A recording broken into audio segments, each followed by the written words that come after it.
Mega 24 நேயர்களுக்கு என்னுடைய வணக்கம். நான் உங்கள் சித்த மருத்துவர் டாக்டர் வி சிந்து. மருந்தில்லா மருத்துவம் நிகழ்ச்சியில் உங்களை சந்திக்கிறது எனக்கு மிக்க மகிழ்ச்சி. இன்றைக்கி என்ன தலைப்பு பார்க்க போகிறோம் அப்படின்னு பார்த்தோன்னா, தோலில் வரக்கூடிய பிரச்சனைகளை பற்றி பார்க்க போகிறோம்.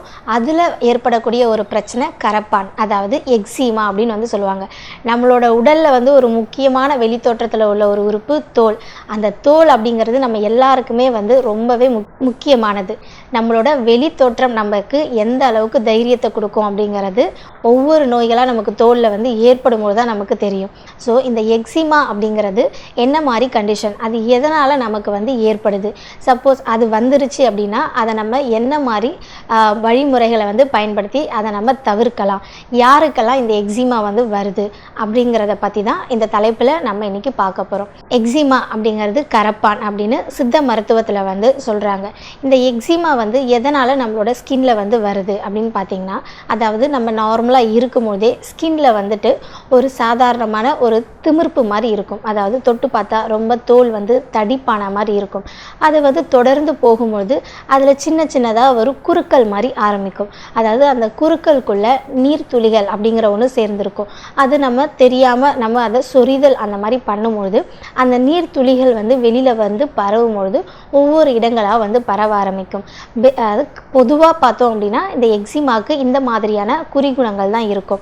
பொதுவாக நம்மளோட ஸ்கின் அப்படிங்கிறதோட ஃபங்க்ஷன் என்ன, அதாவது நம்மளோட ஸ்கின் அப்படிங்கிறது ஒரு பேரியர் ஃபங்க்ஷனை பண்ணுது. பேரியர் ஃபங்க்ஷனை நமக்கு ஒரு பாதுகாப்பு அந்த மாதிரி, அதாவது நம்ம தோலில் உள்ள மாய்ஸ்சரைசர் ஒரு பாக்டீரியல் இன்ஃபெக்ஷன் வந்ததுன்னா அதை அதுக்கு அகைன்ஸ்டாக வேலை செய்கிறது. இந்த மாதிரியான ஃபங்க்ஷனை தான் நம்மளோட தோல் பண்ணுது. இந்த நோய் ஏற்படும் போது நம்மளோட ஸ்கின்ல உள்ள பேரியர் ஃபங்க்ஷன் அப்படிங்கிற ஒன்று குறைய ஆரம்பிக்குது. இது குறைய ஆரம்பிக்கும் போது நமக்கு கரப்பான் அப்படிங்கிற ஒரு நோயானது வருகிறது. இது இப்போது இந்த கரப்பான் நோய் அப்படிங்கிறது யாருக்கெல்லாம் வரலாம் அப்படிங்கிறத பற்றி பார்க்கலாம். நம்மளோட தோலோட முதன்மையான ஃபங்க்ஷன் அப்படின்னு பார்த்திங்கன்னா பேரியர் ஃபங்க்ஷன் சொல்லலாம். அதாவது ஒரு தடை மாதிரி நம்மளோட தோலில் உருவாகக்கூடிய மாய்ஸ்சரைசிங். இது மட்டும் இல்லாமல் நிறைய ஒரு பாக்டீரியாவோ வைரஸோ நமக்குள்ளே வருது அப்படின்னா அதுக்கு ஒரு தடையாக நம்மளோட தோல் தான் இருக்கும். அப்போ இந்த தோலில் அந்த பேரியர் ஃபங்க்ஷன் அப்படிங்கிற ஒன்று குறைவுபடும் பொழுது இதுக்கு இதனால் கூட இந்த கரப்பான் அப்படிங்கிற நோய் நமக்கு ஏற்படலாம். இந்த கரப்பான் அப்படிங்கிறத நம்ம சித்த மருத்துவத்தில் பார்த்திங்கன்னா 18 வகையாக பிரிச்சிருக்காங்க. இதில் இப்போ பார்த்திங்கன்னா அக்யூட் டெர்மடைட்டிஸ் சொல்லுவாங்க, இல்லை கான்டாக்ட் டெர்மடைட்டிஸ், நமுலார் டெர்மடைட்டிஸ், செபோயிக் டெர்மடைட்டிஸ் அப்படின்னு நிறைய வகைகள் இருக்குது. அக்யூட் டெர்மடைட்டிஸாக இருக்குது அப்படிங்கிறது, அதாவது நமக்கு ஸ்கின்ல வெறும் ரேஷஸ் மட்டும்தான், அரிப்பு அப்படிங்கிறது மட்டும்தான் உருவாகும். அதுவே நமுலார் டெர்மடைட்டிஸ் அப்படிங்கிறது காயின் ஷேப்பில் நமக்கு ரேஷஸ் மாதிரி ஃபார்ம் ஆகும். ஒரு கான்டாக்ட் டெர்மடைட்டிஸ் அப்படிங்கிறது நம்மளோட ஸ்கின்ல எதனா ஒரு தடை அந்த மாதிரி ஏற்படும் போதோ, இல்லை சின்ன சின்னதாக ஒரு சுனைகள் அந்த மாதிரி ஏற்படும் போதோ வரக்கூடியதான் கான்டாக்ட் டெர்மடைட்டிஸ். இதுவே செபோயிக் டெர்மடைட்டிஸ் அப்படிங்கிறது நம்மளோட ஸ்கேல்பில் தலைப்பகுதியில் ஏற்படக்கூடியதாக இருக்கும். அது வரும்போதே ரொம்ப ரெட்டிஷாக இருக்கும். அது கொஞ்சம் நாள் செல்ல செல்ல அதிலேருந்து ஸ்கேல்ஸ் மாதிரி வெளியில் வர ஆரம்பிக்கும். ஸோ இந்த மாதிரி கரப்பானில் நிறைய வகைகள் அப்படிங்கிற ஒன்று இருக்குது. இது போக இந்த கரப்பான் அப்படிங்கிறது எந்த காரணத்தினால வருது, யார் யாருக்கெல்லாம் வரும், இது பொதுவாக குழந்தைங்கள்லேருந்து பெரியவங்க வரைக்குமே வரும். இது இல்லாமல் ஒரு சிலருக்கு அலர்ஜிக் கண்டிஷன்ஸ், அதாவது நம்மளோட பிளட்டில் எதனா ஒரு அலர்ஜிக் ரியாக்ஷன்ஸ், அதாவது ஈஸ்னோஃபில் அப்படின்னு சொல்லுவாங்க. அந்த கண்டென்ட் நம்மளோட பிளட்டில் அதிகப்படியாக இருக்கிறவங்களுக்கு ஸ்கின் சீக்கிரமாகவே ஒரு இன்ஃபெக்ஷனை சந்திக்கலாம்.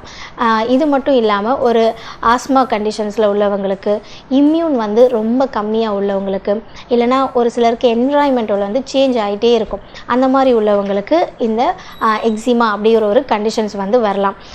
இது போக இம்யூன் கம்மியாகிறதுனால வருது அப்படின்னு சொல்கிறோம். இம்யூனிட்டி அப்படிங்கிறது என்ன, நம்மளோட பாடியில் ஒரு பாக்டீரியாவோ ஒரு வைரஸோ உள்ளே நுழையும் பொழுது அதுக்கு எதிராக இம்யூனிட்டி அப்படிங்கிற ஒன்று வேலை செய்யணும். ஸோ இம்யூன் டெஃபிஷியன்சி ஆகும்போது, அதாவது அதனுடைய குறைபாடு ஏற்படும் பொழுது அதனால் அதை எதிர்த்து வேலை செய்ய முடியாது. அதனால் நமக்கு சீக்கிரமாகவே அந்த இன்ஃபெக்ஷன் அப்படிங்கிற ஒன்று ஆரம்பிக்குது. ஸோ இந்த மாதிரியான காரணங்களால் நமக்கு எக்ஸிமா அப்படிங்கிற ஒன்று ஏற்படுகிறது. இது இப்போ எக்ஸிமா வந்துருச்சு, நமக்கு என்ன மாதிரியான சிம்டம்ஸ் அறிகுறிகள் இருக்கும் அப்படின்னு பார்த்திங்கன்னா, ஃபஸ்ட்டு எப்போதுமே நல்ல ஒரு ட்ரை ஸ்கின்னாக தான் இருக்கும். அந்த ட்ரை ஸ்கின்ல ஒரு மைல்டான ஒரு அரிப்பு மட்டும் ஏற்படும். அரிப்பு கூட வந்து பார்த்திங்கன்னா குட்டி குட்டியாக அந்த வெசிக்கிள்ஸ் மாதிரி ஏறும், நீர் துளிகள் மாதிரி வரும். அந்த நீர் கசிவு வந்து ஏற்படும் போது அது வந்து பரவ வந்து ஆரம்பிக்கும். இந்த மாதிரியான குறிகுணங்கள் இருக்கும். இது எங்கெல்லாம் வரலாம் அப்படின்னு வந்து பார்த்திங்கன்னா, குழந்தைங்க வந்து மஸ்ட்டாக சொல்லுவாங்க, கையோட விரல் இடுக்குகளில் வந்து ஒரு குட்டி குட்டியாக குறுக்கள் மாதிரி ஆரம்பிக்கும் அப்படின்னு சொல்லுவாங்க. அது நல்ல வந்து ஒரு அரிப்பு வந்து இருக்கும். முழங்கையில் ஏற்படலாம், முழங்காலில் ஏற்படலாம், இல்லை கணுக்காலில் கூட ஏற்படலாம். இது உடலில் வந்துட்டு எங்கெங்கெல்லாம் அந்த இன்ஃபெக்ஷன் வந்து ஆகுதோ அந்த மாதிரியான இடங்களில் இந்த கரப்பான் அப்படிங்கிற ஒன்று ஏற்படலாம். இந்த கரப்பான் வந்தவங்க எந்த மாதிரியான உணவுப் பொருட்கள் வந்து எடுக்கலாம், எடுக்கக்கூடாது அப்படிங்கிறது பல பேருக்கு சந்தேகமாக தான் இருக்குது. கரப்பான் வந்தவங்க, அதாவது எங்களோட சித்த மருத்துவத்தில் கரப்பான் பண்டங்கள் அப்படின்னே வந்து சொல்கிறாங்க. கத்திரிக்காய், பாகற்காய், கருவாடு, வாழைக்காய் இந்த மாதிரியான உணவுப் பொருட்களும், இது கூட வந்து நவதானியங்கள் அப்படின்னு சொல்லக்கூடிய கம்பு, வரகு, தெனை, சாமை, சோளம் இந்த மாதிரியான உணவுப் பொருட்கள் தான் இந்த கரப்பான் பண்டங்கள் அப்படின்னு சொல்லுவாங்க. இதை வந்து அவங்க முற்றிலுமாக வந்து தவிர்க்கணும். ஏன்னா இந்த மாதிரியான உணவுப் பொருளை அவங்க வந்து உள்ளே எடுத்துக்கிறாங்க அப்படின்னா அது உள்ளே போயிட்டு அது ஹிஸ்டமைன் அப்படிங்கிற ஒரு என்சைமை வந்து ப்ரொடியூஸ் பண்ணும். அந்த ஹிஸ்டமைன் ப்ரொடியூஸ் ஆகும்போது பிளட்டில் உள்ள அந்த இன்ஃபெக்ஷனோட லெவல் இன்னுமே அதிகமாயிட்டே தான் இருக்கும். நீங்கள் இந்த உணவுப் பொருளும் எடுத்துகிட்டு எதனா மருந்தும் எடுத்துகிட்டு இருந்தீங்க அப்படின்னா இது சேர்த்து, அதாவது ஒரு சில சமயம் குறையும், ஒரு சில டைம் வந்து அதிகமாகும். அதனால் இந்த கரப்பான் வந்தவங்க இந்த உணவுப் பொருட்களை கண்டிப்பாக வந்து அவங்களோட உணவு முறைகளில் வந்து தவிர்க்கணும். இது இல்லாமல் முட்டை எடுத்துக்கிறதையும் அவாய்ட் பண்ணணும். கோழிக்கறியாக இருக்கட்டும், மீன் வகைகள், அதாவது சீ ஃபுட் ஐட்டம் சொல்லுவாங்க, நண்டு, இறால் இந்த மாதிரியான உணவுப் பொருட்களையும் நீங்கள் கண்டிப்பாக தவிர்க்க தான் செய்யணும். சரி, இதெல்லாம் என்னை தவிர்க்க சொல்கிறீங்க, அப்போ நான் என்ன மாதிரியான உணவுகளை வந்து நம்ம எடுத்துக்கிறது அப்படின்னு வந்து பார்க்கலாம். இந்த கரப்பான் தோல் நோய் அப்படின்னு வந்ததுனாலே நம்மளோட ரத்தத்தை வந்து சுத்தம் பண்ணுறது அப்படிங்கிறது ரொம்பவே முக்கியமான ஒன்று. இப்போ இந்த ரத்தத்தை சுத்தம் பண்ணணும் அப்படின்னா நமக்கு தெரிஞ்ச ஒரு பொதுவான விஷயம் என்ன, வெத்தலை, மிளகு, அருகம்புல். அதாவது வெத்தலை வந்து ஒன்று எடுத்துக்கிட்டால் போதுமானது. அதனுடைய காம்பை வந்து நீக்கணும், நடுவில் உள்ள நரம்பையும் வந்து நீக்கணும். அது கூட அருகம்புல் அப்படிங்கிறது ஒரு கைப்பிடி அளவு, 5 அல்லது 6 மிளகு, இது 3மே எடுத்து நல்லா 1-2 இடித்து ஒரு டம்ளர் தண்ணியில் நல்லா கொதிக்க வச்சு ஒரு 30 ml வற்ற வச்சு அந்த கஷாயத்தை ஒரு 7 நாள் நம்ம தொடர்ந்து வந்து வெறும் வயிற்றில் காலையில் எடுக்கும்பொழுது அந்த ரத்தம் வந்து ரத்தத்தில் உள்ள இன்ஃபெக்ஷன் லெவலாக இருக்கட்டும், ரத்தத்தை வந்து சுத்தி பண்ணுறது அப்படிங்கிறது இந்த மாதிரியான முறையை வந்து நீங்கள் ஃபாலோ பண்ணாலே ரத்தம் வந்து சுத்தியாகும்.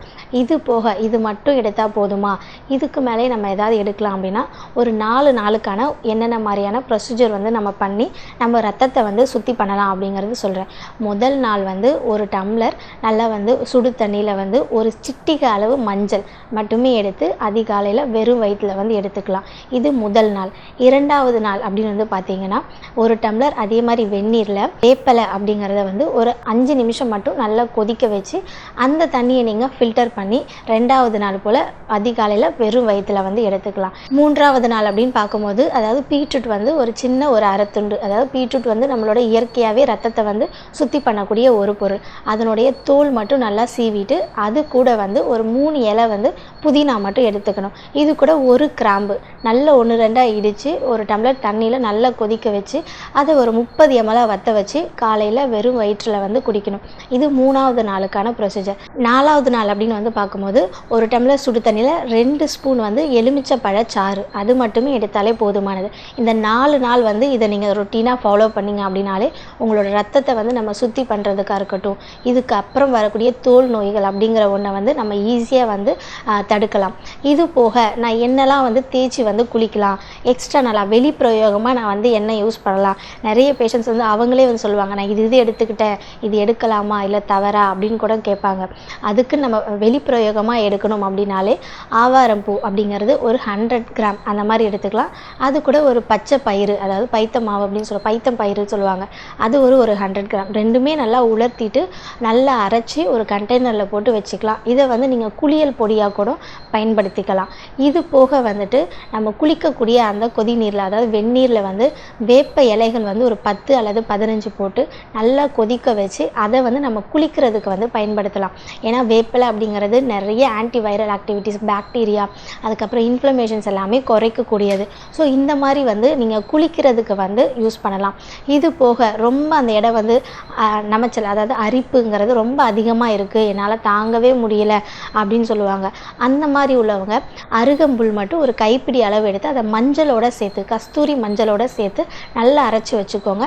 அதை அந்த அரிப்பு இருக்கிற நேரத்தில் நம்ம சுடு தண்ணியில் அந்த மாதிரி கலந்து நீங்கள் வெளிப்பிரயோகமாக வந்து பயன்படுத்தலாம். இந்த மாதிரி ஒரு 5 நாள் போட்டோம் அப்படின்னாலே இந்த கரப்பானால் வரக்கூடிய அரிப்பு அப்படிங்கிற ஒன்றை வந்து நம்ம தடுக்கலாம். இது போக நம்ம கரப்பானுக்கு வெளிப்பிரயோகமாக ஒரு பேஸ்ட் மாதிரி ஒன்று அப்ளை பண்ணலாம். ரொம்ப எரிச்சலாக இருக்குது அப்படின்னு சொல்கிறவங்களுக்கு கண்டிப்பாக வந்து கடுக்காய், மாசிக்காய், காய்ச்சிக்கட்டி இது 3மே வந்து சம அளவு எடுத்துக்கோங்க.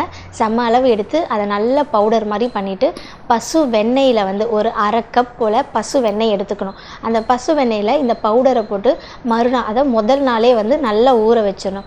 ஊற வச்சதுக்கப்புறமா அடுத்த நாள் வந்து பார்த்திங்கன்னா அது நல்ல ஒரு பேஸ்ட் மாதிரி இருக்கும். அதாவது நமக்கு க்ரீம் பேஸில் இருக்கிற மாதிரி இருக்கும். அதிகப்படியான எரிச்சல் உள்ளவங்க, அந்த கரப்பானால் எரிச்சல் உள்ளவங்க இந்த பசு வெண்ணெயில் இந்த பொடி வந்து கலந்த அந்த பேஸ்ட்டை வந்து தினந்தோறும் நீங்கள் அந்த எரிச்சல் உள்ள இடத்துல அப்ளை பண்ணாலே அந்த கரப்பானால் வரக்கூடிய எரிச்சல் அப்படிங்கிற ஒன்று குறையும்.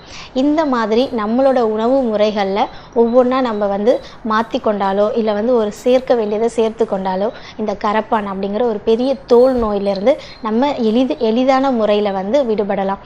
இந்த மாதிரி இன்னொரு நல்ல எபிசோடில் உங்களை நான் சந்திக்கிறேன். நன்றி, வணக்கம்.